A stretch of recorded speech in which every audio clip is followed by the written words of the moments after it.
The iron shackles around my wrists have rubbed my skin raw, but I stopped caring about small pains months ago.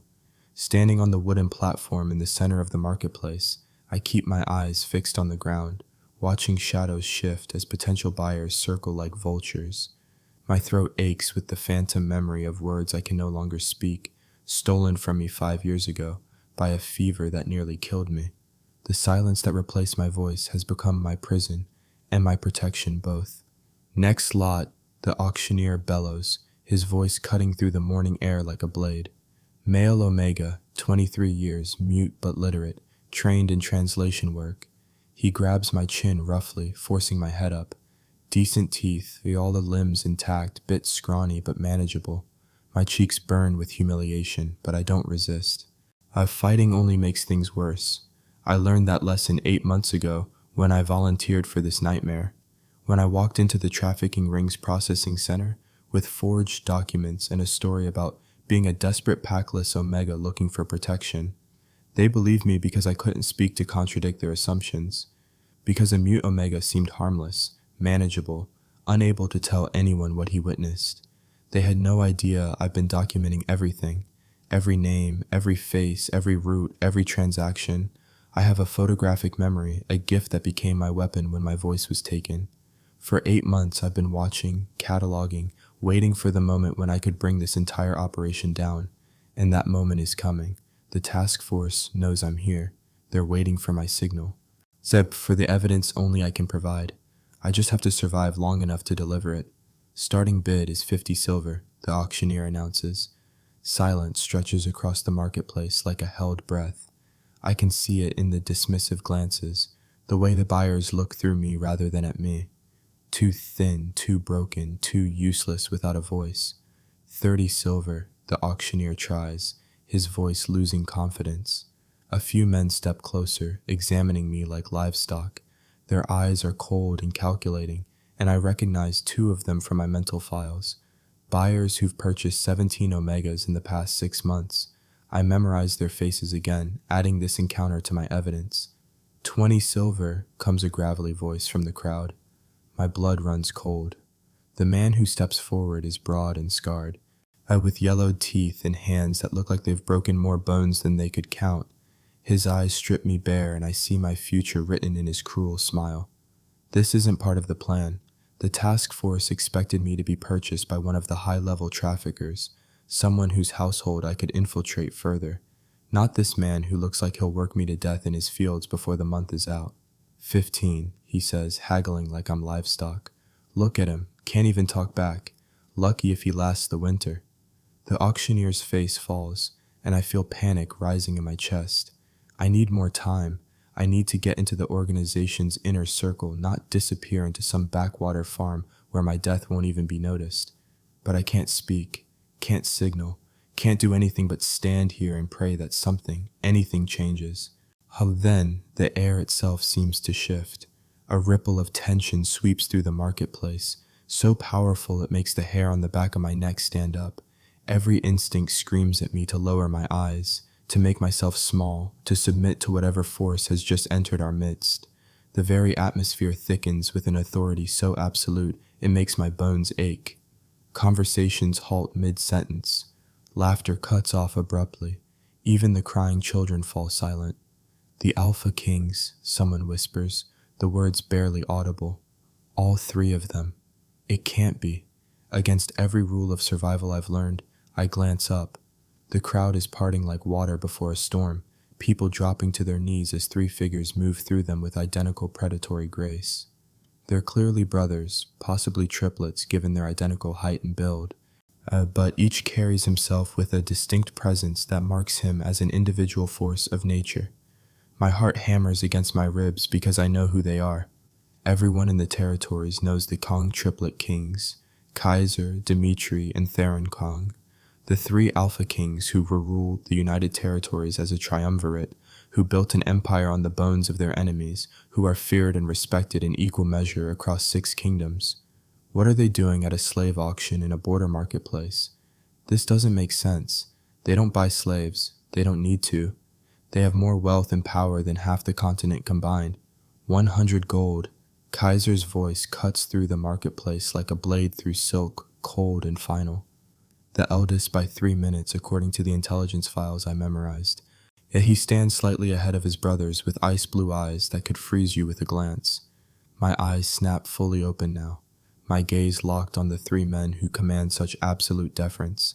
Dmitri stands to Kaiser's left, storm gray eyes scanning the crowd with the focused precision of a predator identifying threats. Theron stands to Kaiser's right, dark gold eyes fixed on me with an intensity that makes my breath catch. 100 gold, the auctioneer stammers, his hands trembling as he grips his podium. My lords, are you certain? For this Omega? You doubt your king's word. Dimitri's voice carries the unmistakable weight of absolute authority, and the auctioneer goes white as parchment. The man who had been bidding 15 silver has already disappeared into the crowd, smart enough to recognize when he's been outmatched. This 100 gold is more money than most people in this marketplace will see in their lifetime. It's more than the trafficking ring usually gets for 10 Omegas combined. It's a statement purchase, and I don't understand what statement they're trying to make. Kaiser steps onto the platform and suddenly the space feels impossibly small.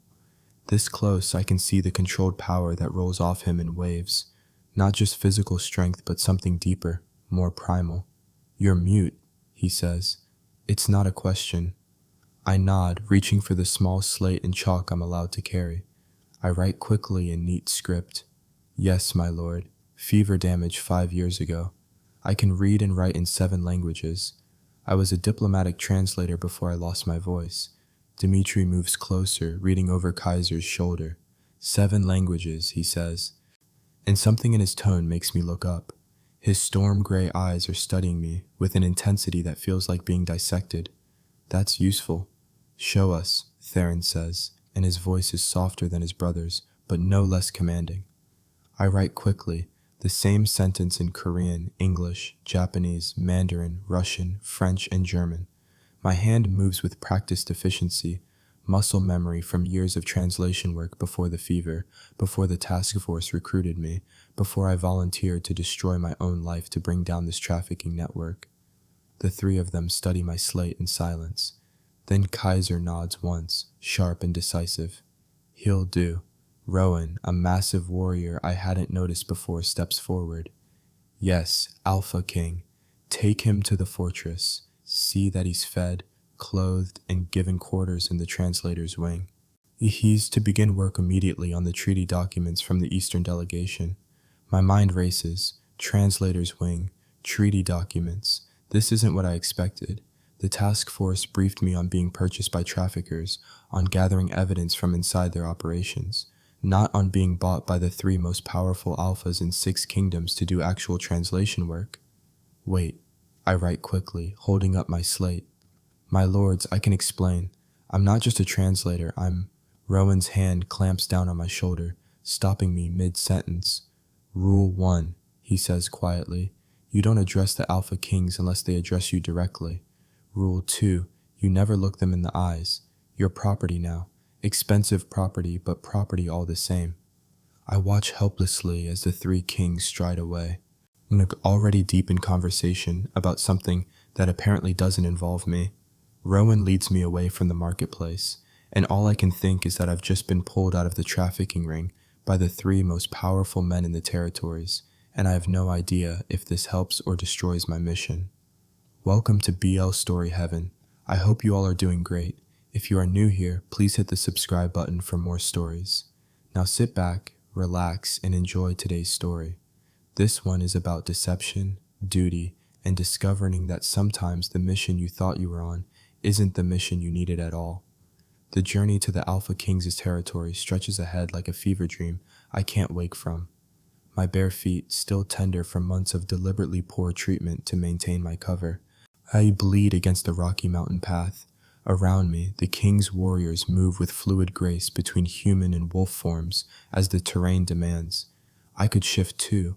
My wolf is perfectly healthy despite the malnourished appearance I've cultivated. But showing that strength would break my cover, so I stumble along in human form, playing the part of the broken Omega, even though everything in me screams to run, to shift, to contact my handler and explain that the mission just went completely sideways. Useless mute, one of the warriors mutters, earning harsh laughter from his companions. 100 gold wasted on that one. Should have left him for the ravens. The words sting, but I force myself not to react. This is what I trained for. Blending in, being underestimated, using people's assumptions against them. The task force chose me for this mission specifically because I'm mute. Because the trafficking rings are always looking for vulnerable omegas they can exploit. Because no one suspects a translator who can't speak of being an undercover operative gathering evidence to destroy them. Except now I'm not in the trafficking ring anymore. I'm walking up a mountain toward the fortress of the 3 most powerful alphas in 6 kingdoms, and I have no idea what happens next. My handler's last instruction was clear. Get inside the organization, document everything, wait for extraction. But which organization? The trafficking network I infiltrated 8 months ago, or whatever this new situation is. On the 3rd day, my deliberately weakened body finally reaches its limit. I've been rationing my water, skipping meals, was doing everything I can to maintain the appearance of a starving slave. It's too much. The world tilts sideways and suddenly I'm face down in the dirt, my vision swimming. Through the haze of exhaustion, I hear boots approaching. Then gentle arms lift me from the ground, and the scent hits me like lightning. Pine and steel and something wild that makes my wolf, dormant for months, suddenly surge to attention. I know this scent. I memorized it from intelligence files, from surveillance footage, from the hundreds of hours I spent studying everything about the Kong triplets before I went undercover. This is Kaiser's scent, the eldest, the strategist, the one who never shows weakness. And he's carrying me up the mountain like I weigh nothing, his massive frame steady and sure as he navigates the treacherous path. I feel the controlled power in his arms, the careful way he adjusts his grip to keep me comfortable. It doesn't make sense. Alpha kings don't carry slaves, they don't show compassion to purchased omegas, they certainly don't gentle their touch like I'm something precious rather than property. Through half-closed eyes, I see our destination emerge from the mist. A fortress carved into the mountainside itself, all black stone and sharp angles. It looks less like a home and more like a weapon thrust into the sky. This is the seat of power for the United Territories, the place from which 3 brothers rule 6 kingdoms with iron discipline. Intelligence reports described it as impenetrable, brutal, a place where weakness is crushed and only the strong survive. Looking at those black walls, I believe every word. Kaiser carries me through the towering gates into a courtyard that confirms every harsh rumor I've ever heard about this place. Warriors drill in perfect formation, their snarls and clashing weapons echoing off stone walls. Even the children practice combat with wooden swords, tiny faces set in fierce scowls. No one smiles, no one laughs. The very air feels heavy with barely restrained violence. This might be the most joyless place I've ever seen, and I've spent 8 months living in a trafficking ring's holding facility. Kaiser deposits me carefully in the courtyard, gesturing to a stern-faced woman who hurries forward. But before she can take me away, a voice cuts through the air like a blade. "Welcome back, nephews." The word is plural, and I realize he's addressing all 3 kings at once. A tall warrior approaches, so similar to the triplets they could be family, but older with cruelty etched into every line of his face. His pale eyes assess me with the same consideration one might give spoiled meat. "This is the translator you purchased," he asks, his tone making it clear what he thinks of the investment. "It is, Uncle Craven," Kaiser replies, his voice holding a note of deference that surprises me. "I've studied the Kong family structure extensively. Craven is their uncle, the one who raised them after their parents were killed, the one who shaped them into the ruthless leaders they became. Intelligence suggests he's the real power behind the throne, the one who makes the hard decisions while his nephews maintain the public face of leadership. And you carried him here where the entire pack could see." Craven's voice drips with disapproval. The stern-faced woman tugs urgently at my arm, trying to hurry me away from the tension crackling between uncle and nephews. But I can't help but hear Craven's next words. "The pack watches everything you do, every gesture, every moment of weakness. We cannot afford softness, not when we've worked so hard to build our reputation." "He couldn't walk," Dimitri begins, but Craven cuts him off. "He was weak, And now they've all seen you coddle weakness. What will our enemies think? The servant's grip tightens on my arm, practically dragging me toward the fortress entrance. That was Craven, she whispers urgently. The pack's beta and the king's uncle. If you value your life, you'll pray he forgets you exist. As we disappear into the shadows of the fortress, I can still hear the three brothers arguing with their uncle in low, tense voices. My mind races trying to reconcile what I'm seeing with what I expected. This mission was supposed to be about infiltrating traffickers, documenting their crimes, providing evidence for prosecution. Instead, I'm in the heart of the most powerful pack in 6 kingdoms, surrounded by warriors who view compassion as weakness, guided by an uncle who seems to think even basic human decency is a liability. And somewhere in all of this, 3 Alpha Kings just paid a fortune for a mute Omega translator, carried him up a mountain with unexpected gentleness, and are now being lectured about showing weakness for that kindness. I need to contact my handler. I need new instructions. But more than that, I need to understand what I've just walked into and why every instinct I have is screaming that there's something much bigger happening here than anyone Hub briefed me about. 3 weeks pass in the fortress, and I learn to navigate its brutal rhythms while maintaining my cover and trying to figure out my actual mission. The intelligence files I memorized didn't prepare me for the reality of this place. Dawn brings the clash of weapons in training yards, warriors testing themselves against each other with a viciousness that goes beyond practice. Midday sees servants scurrying through stone corridors, keeping the massive structure running with silent efficiency. Evening brings exhausted fighters limping back to their quarters, nursing wounds that could heal faster with proper care, but choosing to suffer instead, because pain builds character. Or so they claim. I've been given quarters in the translator's wing as promised, a small but comfortable room with a desk, a bed, and shelves lined with dictionaries and grammar texts in dozens of languages. Every morning, documents appear on my desk. Treaty proposals, diplomatic correspondence, intelligence reports from allied kingdoms. I translate them with meticulous accuracy, my hands moving across paper with practiced efficiency.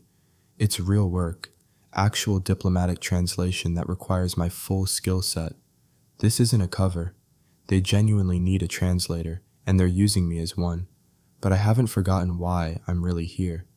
At night, when the fortress sleeps, I write everything I've observed in tiny coded script on spare paper I hide beneath my mattress. Guard rotations, supply routes, the names and faces of every person I encounter. I don't know if this information will be useful to the task force, but documentation is what I do. It's what I was trained for. 8 months of observing the trafficking ring taught me that the smallest details often become the most crucial evidence. The problem is I haven't seen any evidence of trafficking here. No chained Omegas in dungeons, no secret auctions, no suspicious shipments. Just a brutal military culture that values strength above all else and views compassion as weakness. It's harsh, perhaps cruel, but it's not illegal. I'm starting to wonder if purchasing me pulled me out of the actual criminal operation before I could gather the evidence needed to bring it down. The thought makes my stomach clench. 8 months of careful infiltration, of enduring degradation and fear. Of building my cover one painful day at a time, all potentially wasted because 3 Alpha Kings decided they needed a translator. I'm scrubbing floors in the main corridor one morning, having been assigned cleaning duties in addition to my translation work, when I see something that changes everything. A young warrior crashes during an aerial combat drill, his arm twisted at an unnatural angle. The snap of breaking bone echoes across the courtyard. The boy tries to stand, collapses with a cry that tears at something deep in my chest. Around the courtyard, warriors watch with cold indifference. This is their way. Suffering builds character. Pain creates strength. Then Craven strides over, his pale eyes bright with satisfaction. He grabs the boy's broken arm and twists until another bone cracks. Pathetic, he sneers. This is what weakness looks like. This is what we destroy. The boy's scream echoes off stone walls, and I watch several warriors flinch, but none of them move to help. This is wrong. Every instinct I have screams that this is wrong. But I'm undercover. I'm supposed to observe and document, not intervene. Breaking cover could destroy the entire mission. Except, I'm not in the trafficking ring anymore. I'm in a fortress where a grown man is deliberately torturing a child in the name of building character, and no one is stopping him because they've all been taught that compassion equals weakness. I think about my real mission, about the 8 months I spent documenting crimes for future prosecution, about how I told myself I could endure anything as long as it meant eventually bringing justice. But what kind of justice allows a child to be tortured in front of witnesses and calls it tradition? My feet are moving before I consciously decide to act. I drop my cleaning rag and run across the courtyard, my slate and chalk abandoned on the ground behind me. I don't have my voice, can't shout for him to stop, but I have my hands. I grab Craven's arm, trying to pull him away from the crying child. He turns on me with rage blazing in his pale eyes, and I realize I've just made a terrible mistake. I'm a slave, purchased property. I just put my hands on the pack's beta without permission. You dare, he snarls, his fist connecting with my face before I can move. The impact sends me sprawling, my head cracking against stone. Through the ringing in my ears, I hear the boots approaching, multiple sets.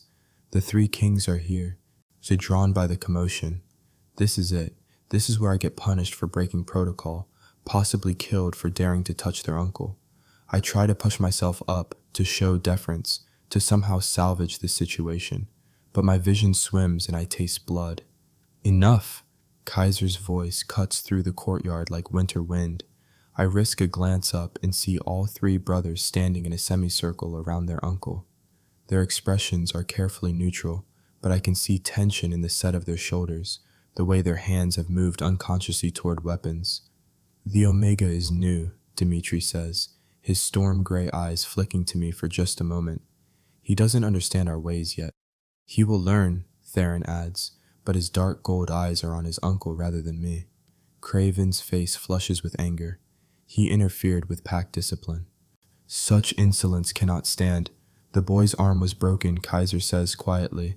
The Omega was attempting to help. That's not helping, that's weakness, Craven snaps. We do not coddle. We do not shelter. We forge strength through adversity, or have you forgotten everything I taught you? The 3 brothers exchange a look I can't read. Then Kaiser speaks, his voice carrying the full weight of his authority. The Omega will be disciplined appropriately for breaking protocol, but the boy has learned his lesson. Take him to the medical wing. It's a compromise. I can see it in Craven's expression, the way his rage doesn't quite fade but banks into something colder. He nods once, sharp and dissatisfied, then strides away. 2 warriors help the crying child to his feet, half carrying him toward the fortress. And I'm left kneeling on the stone courtyard, blood running from my split lip, while 3 alpha kings look down at me with expressions I can't interpret. You do not touch the beta, Dimitri says, but his voice lacks the expected harshness. Understood. I nod frantically, reaching for my slate to write an apology, but Kaiser raises one hand, stopping me. Save your explanations. Rowan will take you to your quarters. You're confined there until we decide on appropriate discipline. Rowan appears from somewhere, his scarred face professionally blank. He doesn't grab me roughly or handle me with the casual cruelty I've come to expect from this place. He simply gestures for me to follow, which I do on shaking legs. As we walk toward the translator's wing, I catch sight of the 3 kings through a window. Their heads bent together in urgent conversation. Craven has joined them, his expression triumphant. I've broken cover. I've revealed that I care about others' suffering more than maintaining my facade of broken submission. And I have no idea if what I just did will destroy everything, or somehow, impossibly, save it. That night, confined to my quarters with guards at my door, I finally managed to write a message to my handler. I used the emergency code we established, tiny letters hidden in the margins of translation work I'm supposed to deliver tomorrow. Mission compromise, cover potentially broken, uncertain of next steps, request immediate guidance. But even as I write it, I wonder if I want guidance anymore. The mission was supposed to be about documenting trafficking, about gathering evidence to prosecute criminals. Instead, I'm watching systematic cruelty disguised as tradition, seeing children tortured in the name of strength, and I can't reconcile this with the intelligence files that painted the Kang brothers as brutal but fair rulers. Something isn't adding up. The way Kaiser carried me up the mountain, The careful way they intervened with Craven without directly contradicting him. The fact that they paid 100 gold for a translator when they could have acquired one through normal diplomatic channels for a fraction of that price. They knew I was at that auction. They specifically came there to buy me. Why? What do 3 Alpha Kings want with a Mute Omega translator beyond the obvious translation work they're already having me do? I fall asleep thinking about golden eyes and storm gray eyes and ice blue eyes, about 3 brothers who were ruled with iron discipline but carried a slave up a mountain with unexpected gentleness, and I wonder which version of them is real. The next morning, I wake to find Kaiser standing in my room. I jolt upright, clutching my blanket to my chest, my heart hammering. He shouldn't be here. Alpha Kings don't visit slaves' quarters. But here he is, standing by my window with his hands clasped behind his back, silhouetted against the dawn light. Your translation work is excellent, he says without preamble. The Eastern delegation was impressed with the accuracy and nuance of your treaty proposals. I nod, uncertain where this is going. He turns to face me, ice blue eyes studying my face with uncomfortable intensity. Tell me, he says quietly, why did you interfere yesterday? Isha, I grab my slate with shaking hands and write quickly. The boy was suffering. The beta was causing unnecessary pain. I couldn't watch and do nothing. Kaiser reads my slate, his expression unreadable. That's not an explanation, he says. That's a justification. I'm asking what made you think you had the right to interfere with pack discipline. I write again, faster now. I don't have rights. I'm property. But I have a conscience, and my conscience wouldn't let me watch a child be tortured. The word tortured hangs in the air between us. It's an accusation, poorly disguised as explanation. Kaiser's jaw tightens and I brace for punishment. Instead, he moves closer, sitting on the edge of my bed with careful deliberation. You need to understand something, he says, his voice low enough that the guards outside won't hear. My brothers and I were orphaned young. Our pack was slaughtered by enemies who exploited our parents' compassion, their belief in showing mercy to allies who later betrayed them. Craven saved us. He raised us. He taught us that weakness invites death, that compassion is a luxury we can't afford. I listen, my slate forgotten in my lap. For the first time since I arrived here, I'm seeing past the Alpha King to the person underneath. And what do you believe? I write. Do you think he's right? Kaiser is quiet for a long time. Then he says, I think there's a difference between strategic strength and cruelty disguised as tradition. I think my uncle saved our lives but potentially damaged our souls. And I think he meets my eyes directly, that sometimes it takes an outsider to show you what you've become. The moment stretches between us, a heavy with implications I don't fully understand.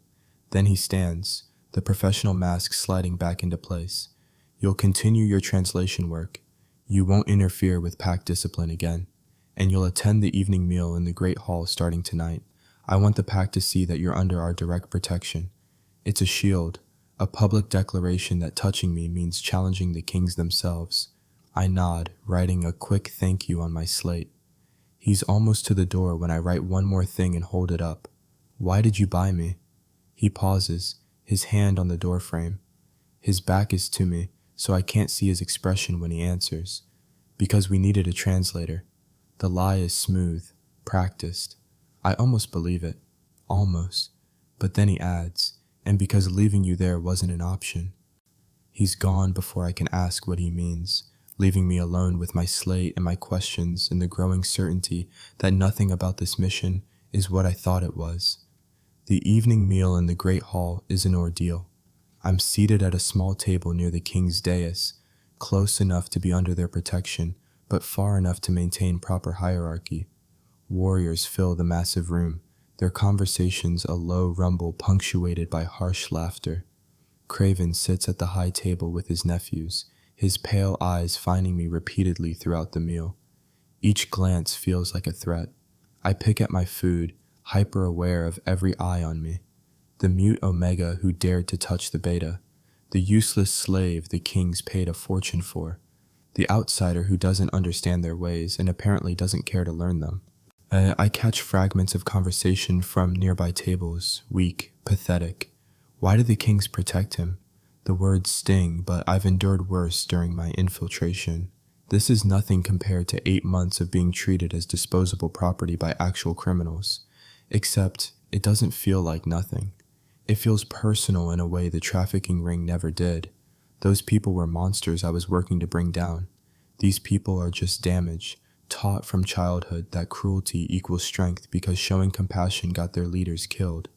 It's not the same thing, and I'm not sure how to reconcile my mission with the reality of what I'm seeing here. A commotion at the entrance draws everyone's attention.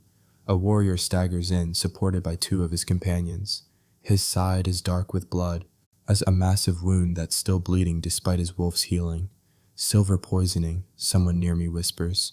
Raid on the southern border went wrong. The wounded warrior collapses at the base of the dais, his breathing labored. The hall goes silent, waiting to see what the kings will do. I watch the Craven's expression, see the calculation there. This is a test. Let the warrior suffer and prove strength through survival, or show mercy and admit weakness. Kaiser stands, his voice carrying through the hall. Take him to the medical wing. The healer can. We don't coddle weakness, Craven interrupts, his voice sharp. Let him heal himself or die trying. That's how we determine who's worthy. My hands clench into fists under the table. The warrior is dying. I can see it in the pallor of his skin, at the way the silver poison is spreading through his bloodstream. Without intervention, he won't last the hour, and they're gonna let him die because treating his wound would be showing weakness. I think about my mission, about staying undercover, documenting evidence, not drawing attention. Then I think about the boy with the broken arm, about Kaiser's words this morning, that sometimes it takes an outsider to show you what you've become. I stand. Every eye in the hall turns to me. I don't have my slate, left it in my quarters like a fool, but I have my hands, and I know basic emergency care. I walk toward the dying warrior with my head held high, ignoring Craven's expression of outrage, focusing only on the man bleeding out on the floor. What do you think you're doing? Craven snarls, moving to intercept me, but Dimitri is faster. He steps between us, his storm-gray eyes hard as flint. Let him try. What? Craven turns on his nephew. You're going to allow this Omega to undermine everything we've built. We're going to allow him to save a warrior's life, Theron says, moving to stand beside his brother. Unless you'd prefer we explain to the pack why we let a valuable fighter die when we had the means to save him. It's a political maneuver, beautifully executed. They're not contradicting Craven's philosophy. They're reframing the situation as practical resource management rather than compassion. I kneel beside the warrior, my hands already assessing the wound. It's bad, worse than I thought. The silver's deep in his system, and I don't have medical supplies or training for this. But I have to try. I press my hands against the wound, applying direct pressure to slow the bleeding. The warrior's eyes flutter open, focusing on me with confusion.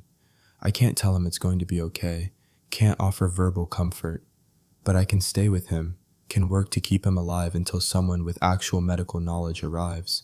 The hall is silent except for the warrior's labored breathing and my own heart pounding in my ears. I feel the weight of judgment from hundreds of eyes, feel Craven's hatred boring into my back. But I don't stop. I can't stop. Someone bring the medical supplies from the healing room. Kaiser's voice cuts through the silence. Now. Footsteps rush away. I maintain pressure on the wound, watching the warrior's face for signs of improvement or deterioration. His breathing is still shallow, his skin still too pale, but he's alive. That has to count for something. But the medical supplies arrive carried by a stern-faced woman who takes one look at the situation and immediately starts working with professional efficiency. Together we stabilize the warrior, cleaning the silver from his wound, stitching the torn flesh. It takes nearly an hour, but by the end, his breathing has strengthened and color has returned to his face. He'll live, the healer says, her voice carrying through the still silent hall. Thanks to quick intervention. She glances at me, and I see something like approval in her expression. The hall erupts, not with criticism, but with a sound I didn't expect. Applause. Warriors pounding their fists on tables, voices raised in approval. The wounded man's companions are openly weeping with relief, thanking me with gestures since I can't hear their words over the noise. I stand on shaking legs, my hands covered in blood, and look up at the high table. Kaiser, Dimitri, and Theron are watching me with identical expressions of something I can't quite name. Pride, maybe, or vindication. Craven's face has gone white with rage, but he's outnumbered by his nephew's unified front. "You've made your point," he says coldly. "But this changes nothing. Our ways are our ways for a reason." "Perhaps," Kaiser says, "or perhaps our ways need examination." The room goes silent again. This is heresy, publicly questioning the traditions Craven has spent decades enforcing. I've just witnessed a power shift I don't fully understand, and I'm at the center of it whether I intended to be or not. That night, I'm escorted back to my quarters by Rowan, who says nothing during the entire walk. But at my door, he pauses. "That was either the bravest or stupidest thing I've ever seen," he says quietly. I'm not sure which. I grab my slate and write quickly. "I couldn't let him die." Rowan reads it, then looks at me with something like respect. "The kings chose well," he says, whatever that means. I sleep fitfully, my mind churning through everything that happened. The mission is definitely compromised. I've gone from invisible translator to pack controversy in one evening. My handler will be furious when he gets my coded message. This isn't how undercover work is supposed to go. You don't draw attention, you don't make scenes, you certainly don't publicly challenge the fundamental values of the organization you're infiltrating. Except I'm not infiltrating a criminal organization anymore. I'm in the middle of a pack civil war I don't understand. I'm caught between three kings who seem to want change and an uncle who's built his entire identity on brutal tradition. And somehow, impossibly, I've become a symbol in that conflict.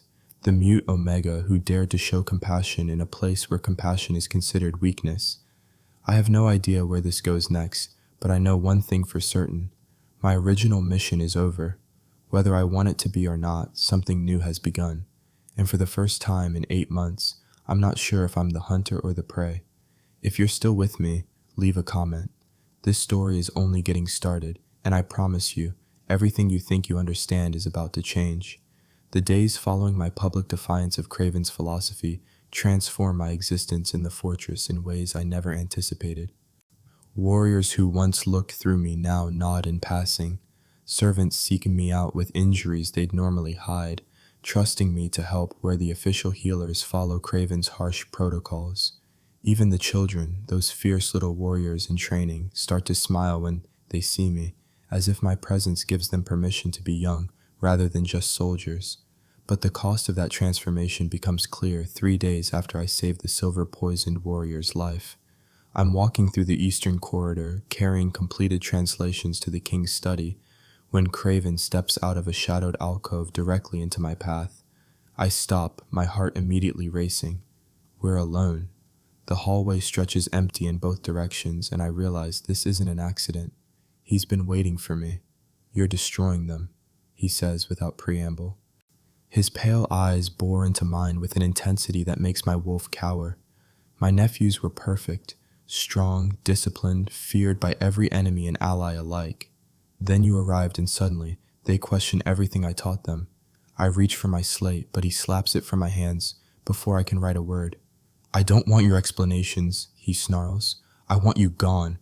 Dead would be preferable, but exiled will do if that's what it takes. I'll give you until tomorrow at dawn. Leave voluntarily or I'll make sure you disappear in a way that can't be traced back to me." My hands are shaking as I try to sign, to somehow communicate that I mean no harm, that I'm just trying to help. But he's not interested in communication. "You think they'll protect you," he says, stepping closer. "You think because they paid a fortune for you, because they let you play healer, that you matter to them. You don't. You're a curiosity, an experiment. And when it fails, they'll discard you just like they've discarded every other weakness I've taught them to purge." He's so close now I can smell the rage on him, sharp and acidic. I've raised them since they were children. I saved them when everyone else died. My voice is the one they trust. My wisdom is what built their empire. You're just a mute Omega with delusions of importance. "You think I don't know what you're doing?" he asks, and suddenly his hand is around my throat. "You're making them soft, making them question, making them weak, and I will not let decades of work be destroyed by some broken slave who doesn't know his place." The pressure on my throat increases, cutting off my air. I claw at his hands, but trying to pry them loose, But he's an alpha, and I'm a half-starved omega who's been playing weak for 8 months. My vision starts to dim, black spots dancing at the edges. Then suddenly the pressure releases and I'm gasping on the floor. Craven stands above me, his expression cold. Dawn tomorrow. Be gone, or be dead. Your choice. He walks away like nothing happened, leaving me collapsed in the corridor trying to remember how to breathe. I make it back to my quarters somehow, my throat bruised and my hands still shaking. I sit on my bed and face the reality of my situation. Craven just threatened to kill me if I don't leave by dawn. I'm in a fortress full of warriors loyal to him, an omega with no pack and no protection despite the king's public support. If I disappear, who would even question it? Slaves run away, accidents happen. Craven's been orchestrating this pack's survival for decades. Making one mute omega vanish would be child's play for him. I should run. Every survival instinct I have screams to take his offer and flee while I still can. I could probably make it to the border, contact my handler, extract myself from this nightmare mission that stopped being about trafficking weeks ago. But the thought of leaving makes something in my chest clench painfully. The children who've started smiling, the servants who trust me with their hidden injuries, the warriors who've begun questioning whether strength and cruelty have to be synonymous, and the 3 kings, Kaiser with his careful consideration, Dmitri with his controlled intensity, Theron with his unexpected gentleness. I don't want to leave them. The realization hits me like a physical blow. Is somewhere in the past 3 weeks, this stopped being a mission and became personal. I care about these people. I care about this pack, damaged and brutal as it is. I care about the change I've seen starting to take root, the small rebellions against Craven's harsh philosophy, and most terrifyingly, I care about 3 alpha kings who carried a slave up a mountain and defended his right to show compassion, even when it contradicted everything they'd been taught. I can't leave, but I can't stay without protection, and the only ones who can protect me from Craven are the 3 men whose empire he built. I spend the night writing a letter, the most important translation I've ever done. Not from one language to another, but from mission to truth, from operative to person.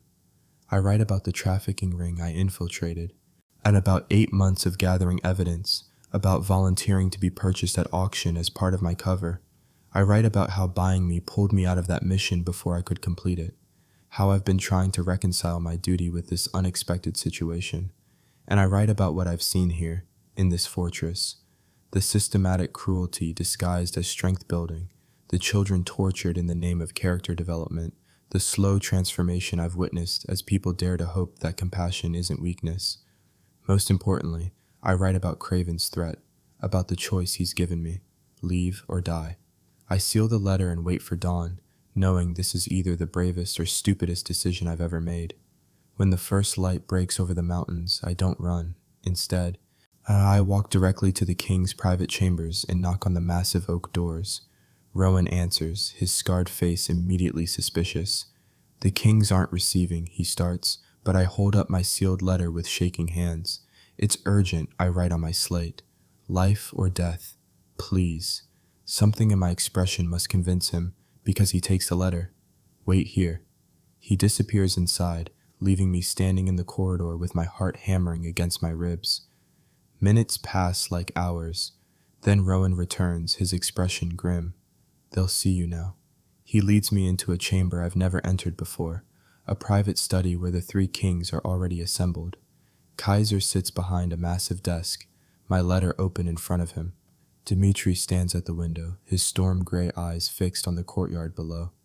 Theron leans against the wall, arms crossed, his dark gold eyes studying me with uncomfortable intensity. You're a federal operative, Kaiser says. It's not a question. I nod, my throat still too bruised from Craven's grip to manage even the small sounds I can sometimes produce. 8 months undercover in a trafficking ring, Dmitri says, reading from the letter. You volunteered to be sold at auction to gather evidence. We know, Theron says quietly. We've known since the day we bought you. The world tilts. They knew. They've known the entire time. I reach for my slate with nerveless fingers. How? Kaiser stands, moving around the desk with predatory grace. Did you really think we attend random border auctions for entertainment? We were there because federal intelligence contacted us 3 weeks prior, and they had an operative deep in a trafficking network who needed extraction before his cover was blown. They asked for our help in identifying and purchasing him at auction to make it look legitimate. I stare at them, my mind racing. The trafficking ring was getting suspicious, Dimitri explains. Someone had noticed that too many slaves were disappearing after sale, that the operation was being documented. They were planning to kill everyone in the next shipment to destroy evidence.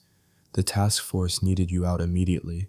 So you, I write frantically, you bought me to save my life. We bought you because leaving a federal operative to die wasn't an option, Theron says, but also because the trafficking intelligence you gathered could help us dismantle other networks in our territory. We've been working with your handler for weeks.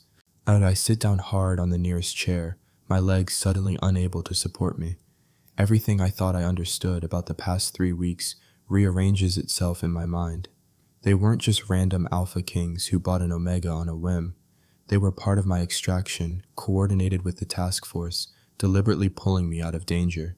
Your handler wants you reassigned, Kaiser says, returning to his desk. The trafficking mission is complete. You've provided enough evidence to prosecute 17 high-level operators. They're calling it the most successful infiltration in task force history. He pauses. They want you back for debriefing in your next assignment. So, why haven't you sent me? I write. Because we told them you were still gathering valuable intelligence on pack culture and organizational structure, Dimitri says, which bought us time to have this conversation. This conversation, I write. About what you want, Theron says, pushing off from the wall. You completed your mission. You're free to leave, or you can stay and help us complete ours. I look between them, confused. Your mission? Changing this pack, Kaiser says bluntly. Craven built our reputation on brutality and fear. It's effective, but it's also destroying us from the inside. The children are traumatized. The warriors are damaged. Even we, he gestures to his brothers, are starting to see the cost of the philosophy we were raised with. We want to change it, but we can't do it alone. We need someone who understands what strength without cruelty looks like. You want me to stay? I write slowly. As what? Your translator. As a consultant. Dimitri moves to stand beside his brothers. Then as whatever you choose to be. We're not asking you to go back undercover. We're asking you to help us transform this pack into something better than what Craven made it. The offer should be terrifying. It means staying in a place where the beta wants me dead, where tradition is built on systematic cruelty, where showing compassion makes you a target. But all I can think about is the children who've started smiling, the servants who've found hope in hidden healing, the warriors who've begun to question whether there's strength in gentleness. Craven threatened to kill me if I'm still here at dawn, I write, showing them the bruises on my throat. I know, Theron says quietly. We have guards stationed outside your quarters who reported the entire encounter. Why didn't you stop him, I write? Because we needed to see what you'd do, Kaiser says. Run or stand. Choose survival or choose us. His ice blue eyes hold mine. You chose us. Now we're choosing you. Dimitri speaks next. Craven has been our uncle, our protector, our advisor since we were children.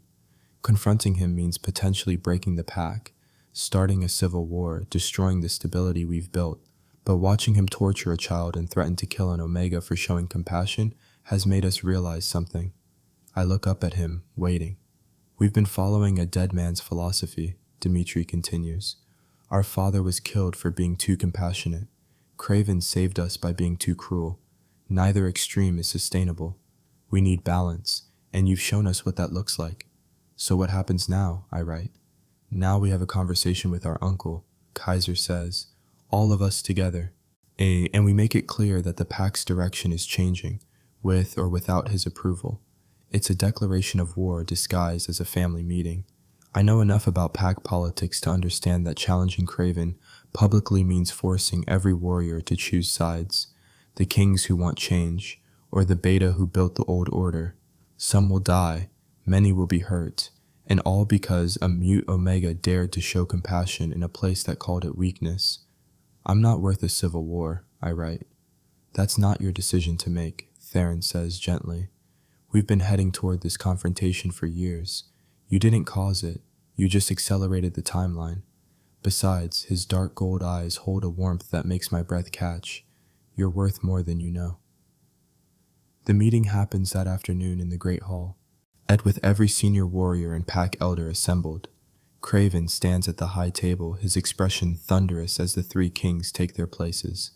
I'm positioned slightly behind them, visible but not central, a silent witness to pack politics I barely understand.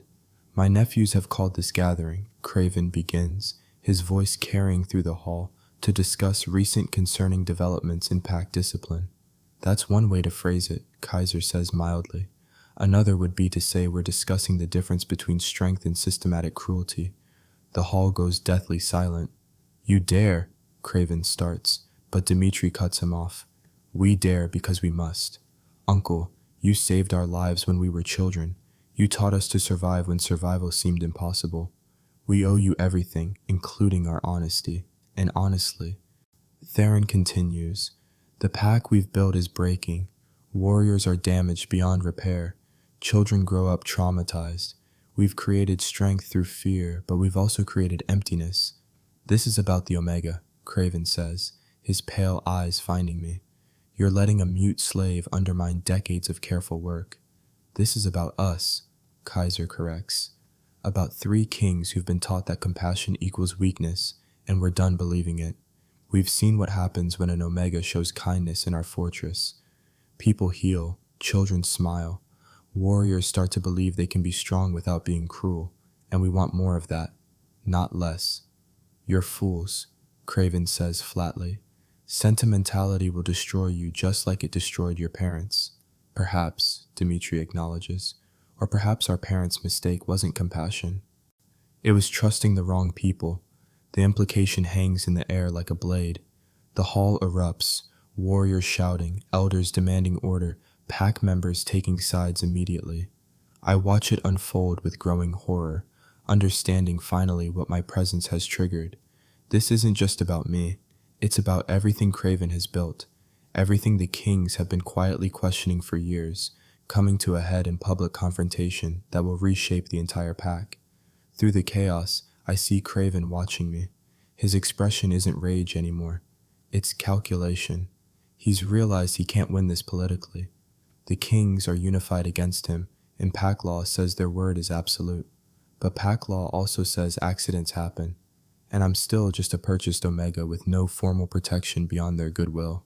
But the meeting ends without resolution, both sides retreating to consider their positions, but I know the real battle is coming. And I know who the target will be. That night, Rowan posts guards outside my quarters. 3 of them, warriors personally loyal to the kings. It's not enough, I write on my slate. Craven has decades of alliances. If he wants me dead, 3 guards won't stop him. I know, Rowan says grimly. That's why the kings have ordered you moved to their private wings starting tomorrow. You'll be under their direct protection, closer quarters, better security, their personal guarantee of safety. I should feel relieved. Instead, I feel the weight of what that means. 3 Alpha Kings publicly protecting a mute Omega to the point of bringing him into their private chambers. The pack will talk. Assumptions will be made. And Craven will see it as the final proof that I've corrupted his nephews beyond redemption. But I'm too tired to care about politics anymore. I survived 8 months undercover in a trafficking ring. I can survive whatever comes next, as long as I don't have to survive it alone. The thought surprises me with its intensity, but I don't push it away. For the first time in years, maybe my entire life, I want to belong somewhere, not as an operative gathering evidence, not as a translator doing a job, but as a person who matters to people who matter to him. And 3 Alpha Kings with ice blue eyes and storm gray eyes and dark gold eyes have made it clear that I matter to them. That has to count for something. I fall asleep thinking about tomorrow, about moving into their private wing, and about the confrontation with Craven that's building like a storm on the horizon. I don't know how this ends, but for the first time since this whole nightmare began 8 months ago in a trafficking rings processing center, I'm not afraid of the ending. I'm curious about it, maybe even hopeful, and that might be the most dangerous thing of all. If this story is getting to you, drop a comment below. Tell me what you're feeling, because what comes next is going to break your heart before it puts it back together. I promise. The attack comes 3 days after I move into the king's private wing. I should have seen it coming, should have recognized the particular quality of silence that settles over the fortress when something terrible is brewing. But I'm too focused on the small miracle of my new quarters. A beautiful suite connected to the king's chambers with bookshelves full of texts in a dozen languages and windows that look out over the mountain range. I'm translating treaty documents late into the night, my lamp burning low, when I hear the first scream. It comes from the courtyard, high and terrified. Then another. Then the clash of weapons and the snarls of wolves fighting. I run to the window and see chaos below. Warriors in combat, but not training this time. Real violence, real blood, and at the center of it all, Craven leading a group of his most loyal fighters against the king's personal guard.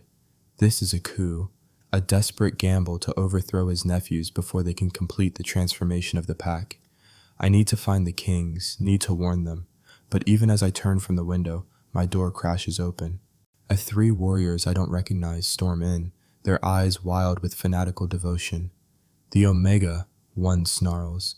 Craven wants him alive if possible, but dead works too. I grab the nearest heavy object, a marble bookend, and throw it with all my strength. It catches one warrior in the temple, dropping him instantly, but the other 2 are faster, trained killers who've made a career of violence. One pins my arms while the other produces a length of rope. They're going to take me to Craven, use me as leverage against the kings, or just kill me and leave my body as a message. Either way, I'm dead. Then the door explodes inward in a shower of splinters. Dimitri fills the frame, his storm gray eyes blazing with fury. He doesn't speak, doesn't warn, just moves with lethal efficiency. The warrior holding me dies before he realizes what's happening. Dimitri's claws tearing through his throat in one fluid motion. The second warrior tries to run. Dimitri is faster. Within seconds, both attackers are dead and Dimitri is pulling me to my feet with surprising gentleness given the violence I just witnessed. "Are you hurt?" he signs, and I realize with shock that he's learned sign language. Probably all 3 of them have, preparing for exactly this kind of scenario where speed matters more than written communication. I shake my head, my hands trembling too badly to sign a response. He pulls me close, his massive frame shielding me as we move into the corridor. The fortress is in chaos. Warriors fighting warriors, the sharp crack of command competing with screams of the wounded. Dimitri navigates it all with practiced ease, always putting his body between me and danger. Moving us steadily toward the fortified inner chambers where the king's most loyal guards have formed a defensive perimeter. Kaiser and Theron are already there, coordinating their forces with the calm efficiency of men who've trained their entire lives for exactly this scenario. Both are splattered with blood, neither of it theirs based on the way they move. Kaiser's ice-blue eyes find me, and something in his expression shifts. Relief, I think, or maybe just confirmation that I'm still alive. "You're bleeding," he signs, and I look down to see a cut on my arm I don't remember getting. "It's nothing," I sign back. He nods, but I see Theron moving toward me with medical supplies. The gentlest of the 3 brothers tends my wound with careful precision, while his brothers organize the defense of their throne room. "How bad is it?" I sign to Theron. "Bad." He signs back honestly. Craven has maybe a third of the pack with him. Fanatics who believe in the old ways so completely they'd rather die than see them change. We're going to have to kill a lot of good warriors tonight. "I'm sorry," I sign. "This is my fault." His dark gold eyes meet mine, and his hand cups my cheek with unexpected tenderness. "No. This is decades of damaged philosophy coming to a head. You're just the catalyst that forced us to finally address it. The battle rages for hours. The king's forces are better trained and more numerous, but Craven's fanatics fight with the desperate fury of people who know they're doomed either way. Warriors I've seen laughing in the great hall are cutting each other down. The fortress runs red with pack blood. That's when I watch it all from the fortified chamber, knowing that my presence, my choices, my refusal to stay silent helped start this war. By dawn, it's over. Craven's forces are dead or captured, the coup crushed with brutal efficiency. But the cost is staggering.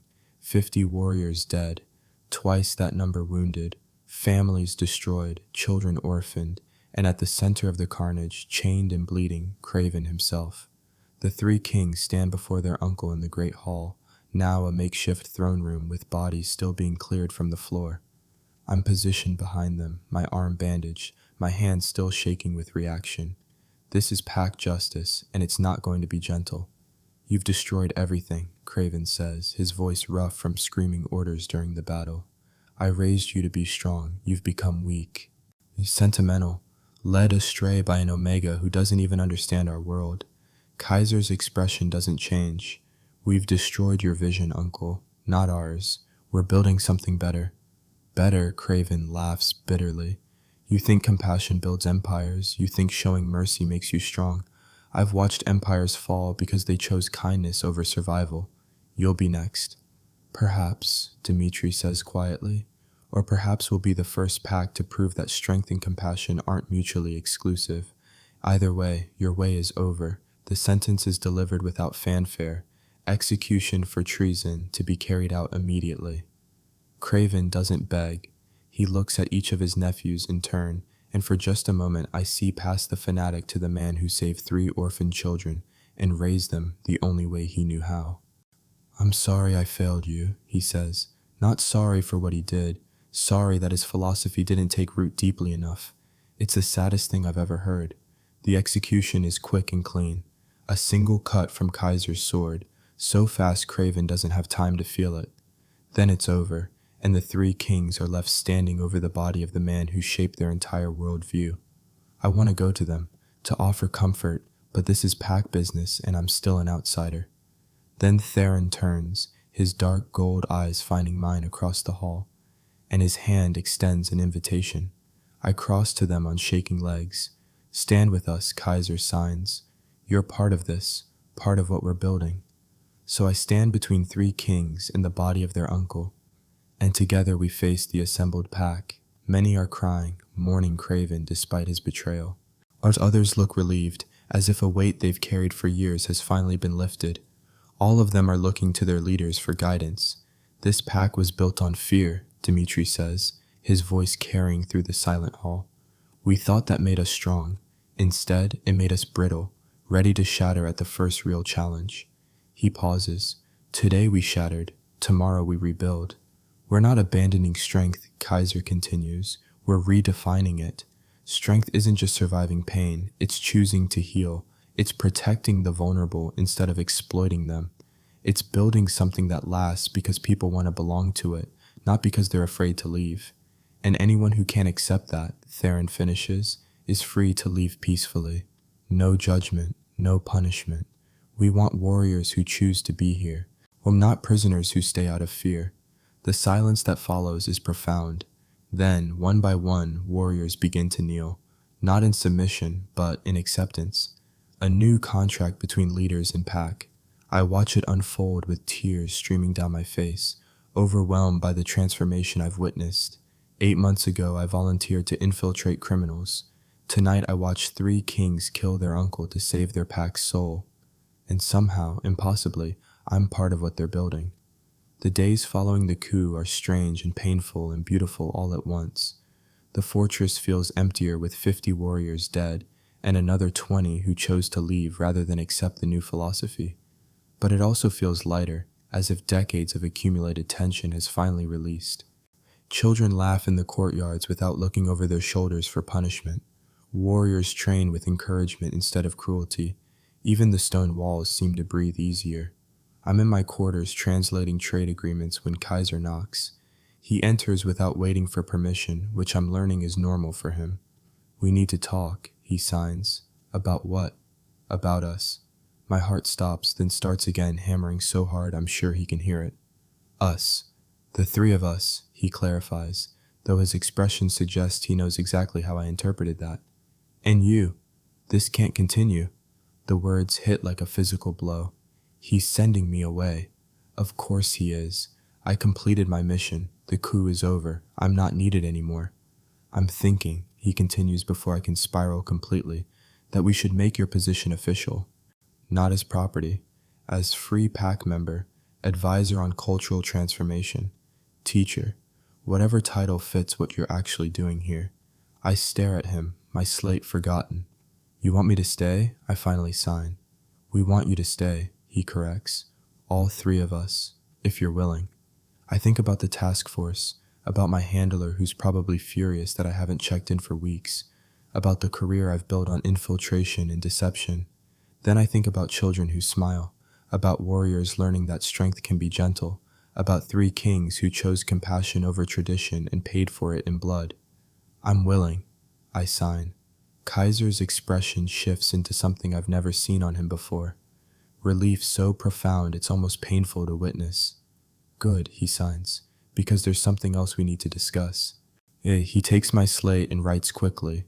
We've been denying it for weeks, all 3 of us, but watching you nearly die 3 days ago made us face the truth. You're our mate, all 3 of us, 1 omega, 3 alphas. It's not common, but it happens, and we all feel it. The words sit between us like something explosive. I knew I had feelings, knew I cared too much for this to be just professional, but hearing him say it, seeing it written in his precise handwriting, makes it real in a way I wasn't prepared for. What do you want? I sign. What we want is you, he signs back.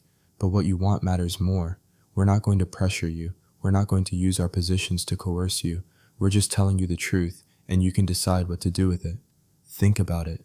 Talk to my brothers. Take all the time you need. Hobasha is almost to the door when I sign his name.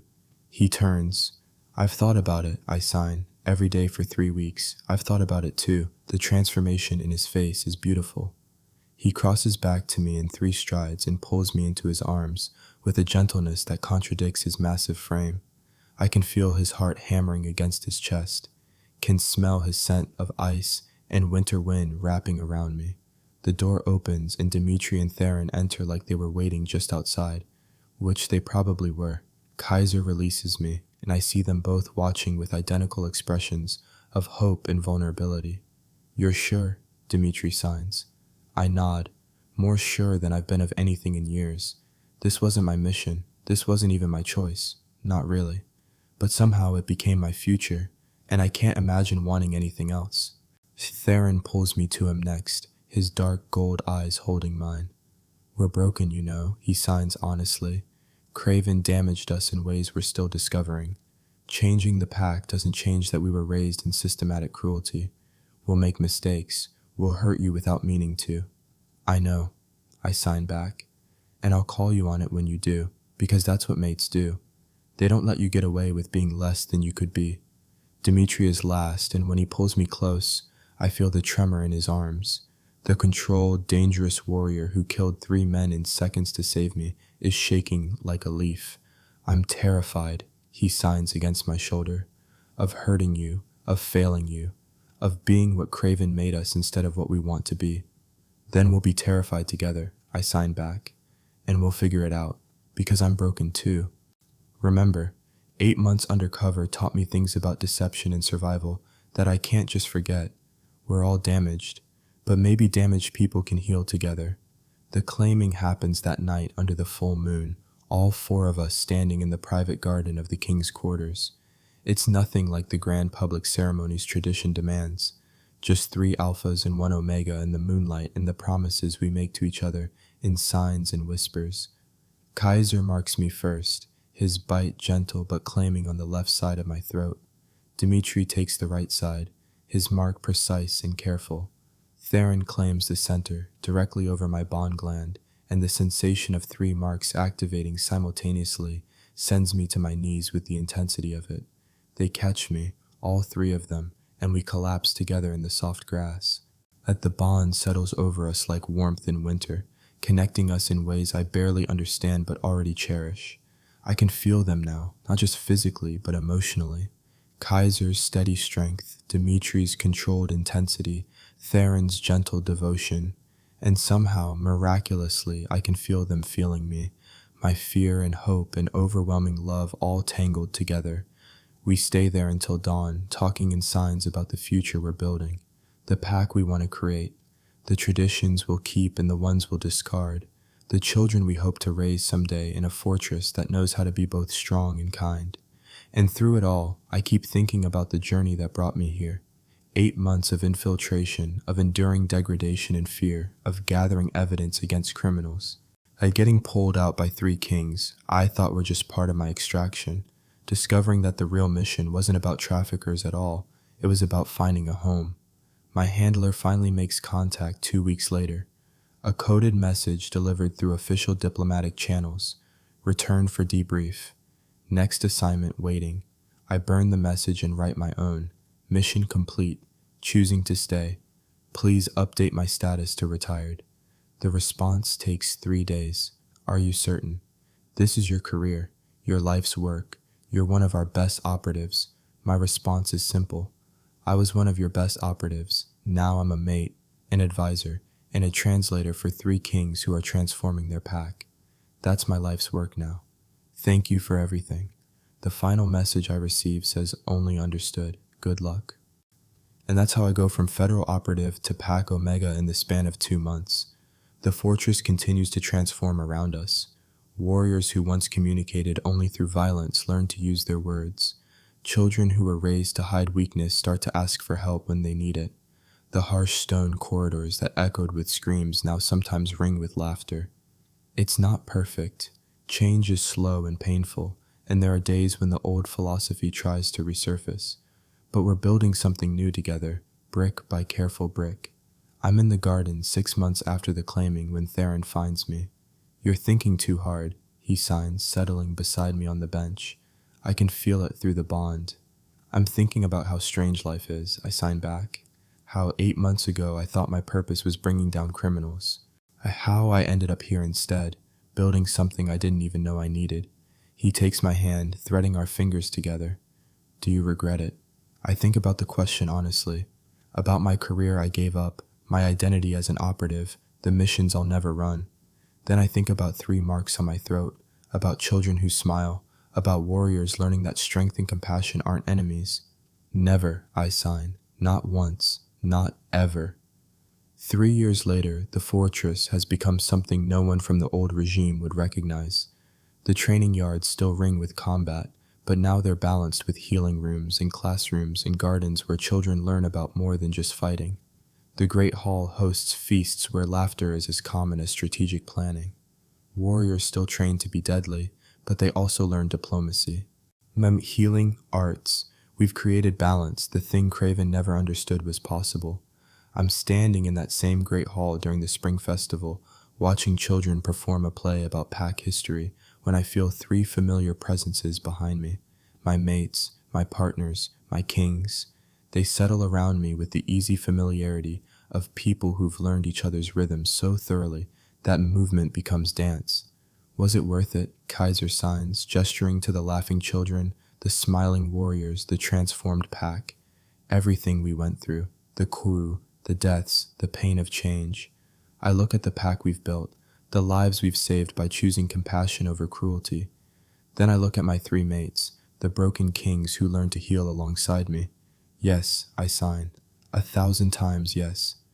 Because strength without compassion is just cruelty, but compassion without strength is just wishful thinking. Together, we found the balance. Together, we built something that lasts. Dimitri pulls me close, and through our bond I feel his agreement. Theron's hand finds mine, his warmth and devotion flowing through our connection.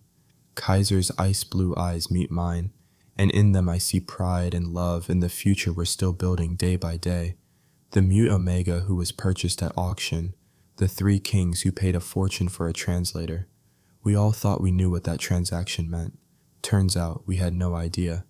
Because the truth is, I wasn't purchased to be saved. I was purchased to save them, to show 3 damaged kings that the philosophy that protected them as children was destroying them as adults. To prove that strength and compassion could coexist, to help them build a pack that valued both protection and kindness. And in saving them, I saved myself, found a home I didn't know I was looking for, discovered that sometimes the mission you think you're on is just the road to the mission you actually needed. 8 months of infiltration taught me how to survive. 3 years with my mates taught me how to live, and I choose living. Every single day, I choose living. This is the story of how everything I thought I knew about strength was wrong, how an auction block became a beginning instead of an ending. How 3 kings and 1 omega built a pack that proves compassion isn't weakness, it's the greatest strength of all. Thank you for listening. I hope you enjoyed this journey. If this story moved you, please leave a comment below. Tell me your favorite moment. Tell me what stayed with you. Tell me if you've ever discovered that the path you thought you were on was just the road to where you actually needed to be. I read every single comment and they mean the world to me. Hit that like button if this story resonated with you. Subscribe and ring the notification bell so you never miss another story. Share this with someone who needs to hear that strength and compassion can coexist, that damaged people can heal it together, that sometimes the mission you thought you were on was just preparation for the life you were meant to live. Until next time, stay blessed. And remember, the auction block is just a beginning. What you build after is up to you.